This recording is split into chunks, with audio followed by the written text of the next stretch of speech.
Hello everyone, this is Eman Abalos, your Albay BioKid Rep for this year's Biosphere Reserve Youth Exchange conducted by UNESCO National Commission of the Philippines, and pupunta tayo ngayon sa Puerto Galera.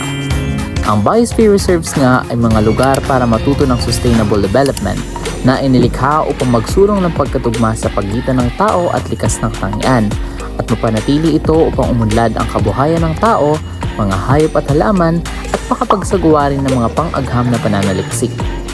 Alam niyo rin ba guys na ang Puerto Galera BR is actually the first Biosphere Reserve designated by UNESCO in 1977. Ito ay binubuo ng mga coral reefs, mangroves, coastal ecosystems at iba't ibang mga forest, at dito rin makikita ang ilan sa endemic species kagaya ng tamaraw.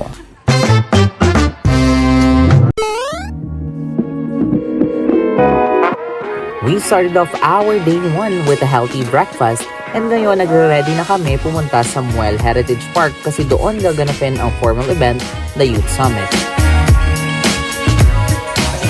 And the good thing about this summit is how each BR representatives had the opportunity to present about their respective biosphere reserves at talagang mamamangha at matututo sa bawat kwento nila. Also, establishing the area and coastal water. So, nakita nila, napakataas ng endemism ng flora and fauna ng Puerto Galera. We have several endemic species of the Philippines, endemic species of Mindoro, like the Mindoro Bleeding Heart and the Tamaraw, of course. Na-designate ang Puerto Galera as the first biosphere reserve of the Philippines. So, napakarami pong programa ni Biosphere Reserve sa Puerto Galera na hindi na po si LG yung gumagawa. Most of our activities are either community-initiated or particularly youth-initiated. For Apayao and Albay, magsaya tayo na tayo Biosphere Reserve, but comes with the designation is a great responsibility for us to take good care and to sustain what we have as a Biosphere Reserve. After the event, biyahe na naman kami para mag-dinner.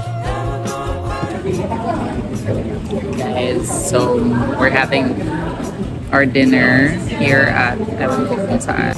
Nakita namin kanina si Josh Ford. Tapos sabi daw, Josh Ford daw, and nandito raw si Esmir, naka-brown jacket.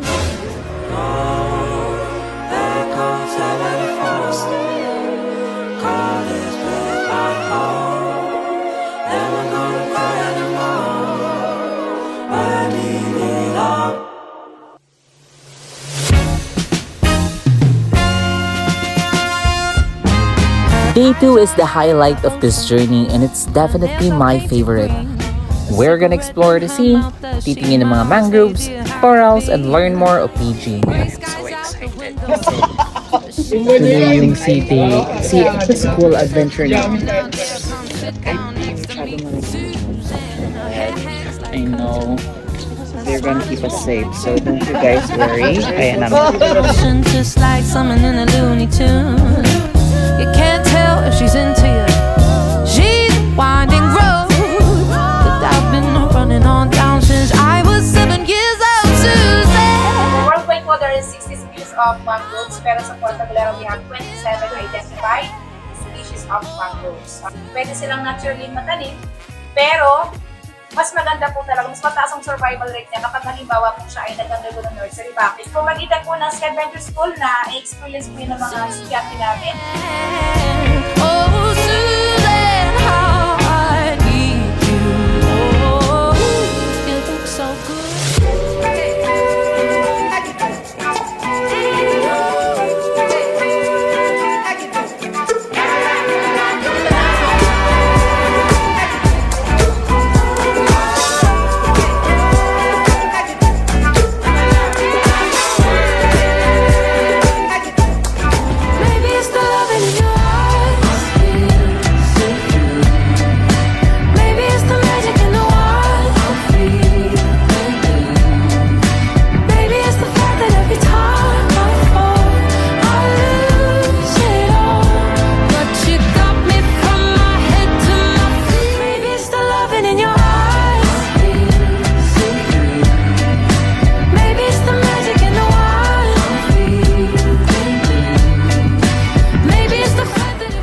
matatapos ang Sea Adventure School na hindi pumupunta sa Stairway Foundation para manood ng Lorax play na ginampanan ng mga bata.